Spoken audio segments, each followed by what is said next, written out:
Here's my solemn Cowboys pledge to you. You give me 10 minutes, I will give you every single insight into the Dallas Cowboys defensive coaching staff building.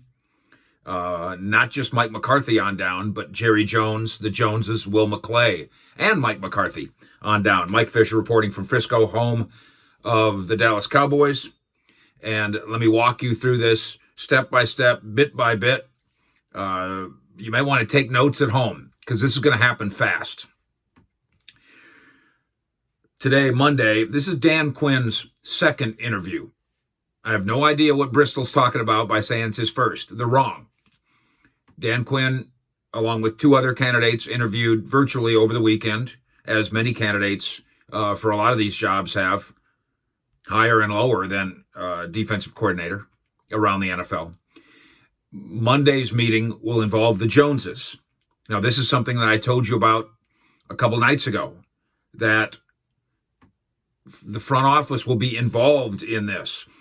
I'm not saying they're going to shove the choice down the throat of Mike McCarthy, but Mike McCarthy, unlike what happened last year, is not going to shove his choice down their throat either. Front office will be involved. I've been told that Jerry Jones was in one of the interviews over the course of the weekend. And again, in addition to Dan Quinn interviewing, Jason Simmons interviewed, longtime Packers assistant, and as we talked about, Joe Witt Jr. interviewed. More on Joe Witt Jr. momentarily. We talked the other day about this being a package deal involving Dan Quinn. I think we might have got it right. We just got it backwards. What we talked about is that McCarthy's push has been for Joe Witt Jr. to be the defensive coordinator. And I do believe that that was true. And then somebody came up with the idea of Dan Quinn, who is not a McCarthy associate, but obviously has way more credentials as a coordinator. You go back in his career for 2 straight years, he was the best in the business in Seattle. Number 1 ranked in every single category on defense, and went to 2 straight Super Bowls, obviously. So a package deal. I think that might happen today. I think Dan Quinn might happen today, and then Joe Witt might happen shortly after that. That's what some people in the building want. Here's the obstacle with Joe Witt. And again, I'm taking you deep inside this thing, so stick with me. Who's going to get the head coaching job in Atlanta? Raheem Morris, the interim coach who replaced Quinn, of course. Some people think he did a good job. Certainly, he's on the list of candidates. If he gets that job in Atlanta, he goes to Joe Witt and says, wait a minute, don't move there and be a secondary coach. Stay here. You be my defensive coordinator, quite possibly. That's in play here. Also on the Atlanta staff, if Mike McCarthy can bring Quinn, and then Mike McCarthy, in a way separate from Quinn, all package deal, brings Witt, because Witt is both a Quinn and a McCarthy guy.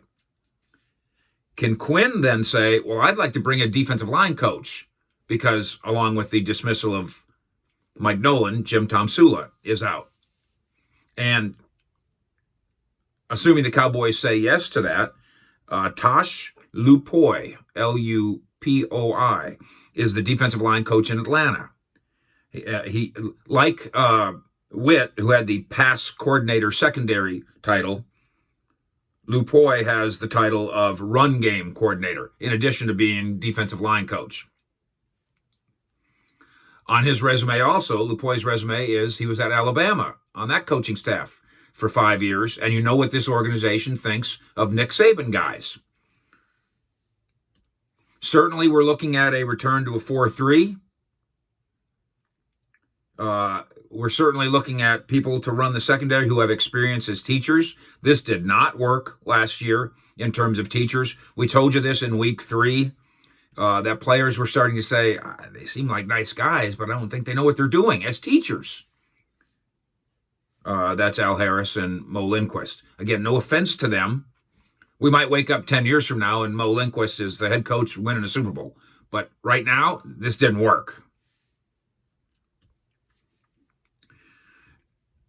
We would note that while Dallas seems to be closing in on Quinn, I haven't been told that they've had a formal interview yet with George Edwards. That's a mistake if they pass on at least picking the brain of George Edwards. They know him. McCarthy knows him very well. The Joneses now know him very well. Will McClay knows him well. That's a person who's sitting right down the hallway who merits a visit. I'll also throw out the name of Scott McCurley as an interesting one. He's the linebackers coach, was out of football for a year. He's a McCarthy guy. I mean, he's McCarthy's nephew almost. Did he do a good job this year? McCarthy would like to keep him, surely. Quinn will get a voice. And then the Joneses might say, well, with all respect to your guy, we got somebody around here that might be able to coach linebackers. His name's Sean Lee.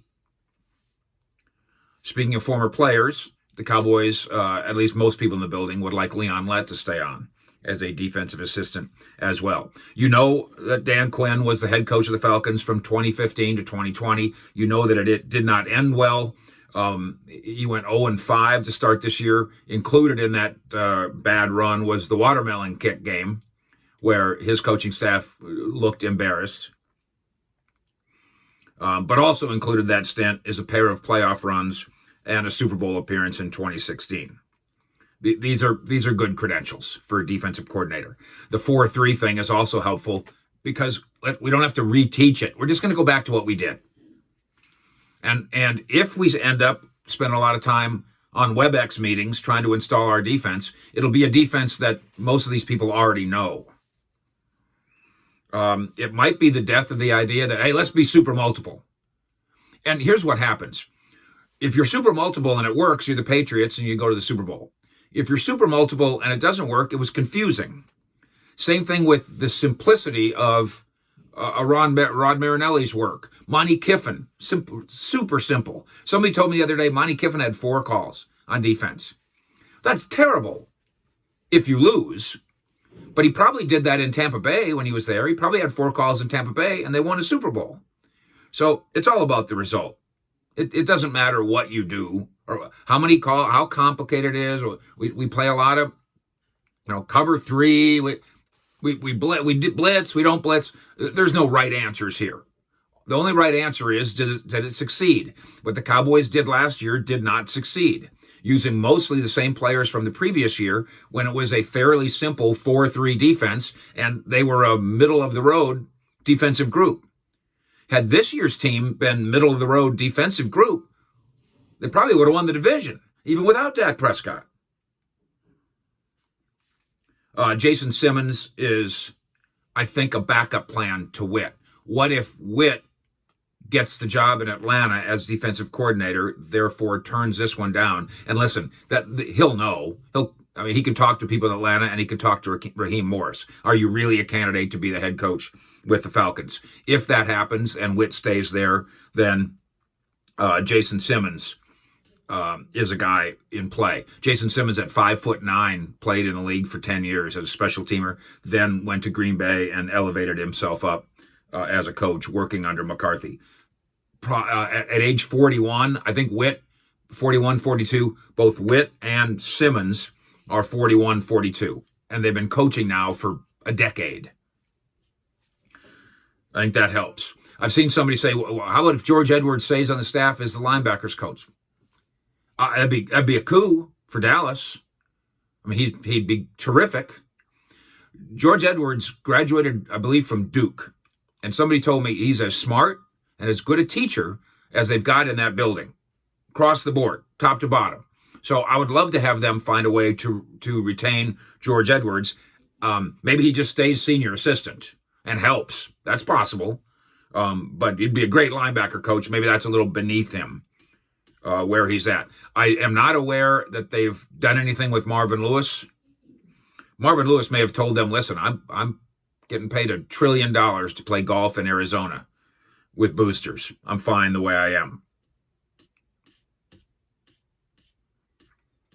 And I think that catches you up. We will invite you to come visit with us on social media at Fish Sports, of course, and then also understand that we'll keep you posted right here and at cowboyssi.com. There's a Cowboys coach tracker at cowboyssi.com. Every time something happens, our staff is on it. I mean, every single time, right away, with the kind of insight I'm giving you here. So join us in those spots. And then again, thank you for subscribing here. Ring that bell, tell your friends, and we'll keep you posted on the Cowboys coach tracker with the inside stuff that you can only get here with the fish.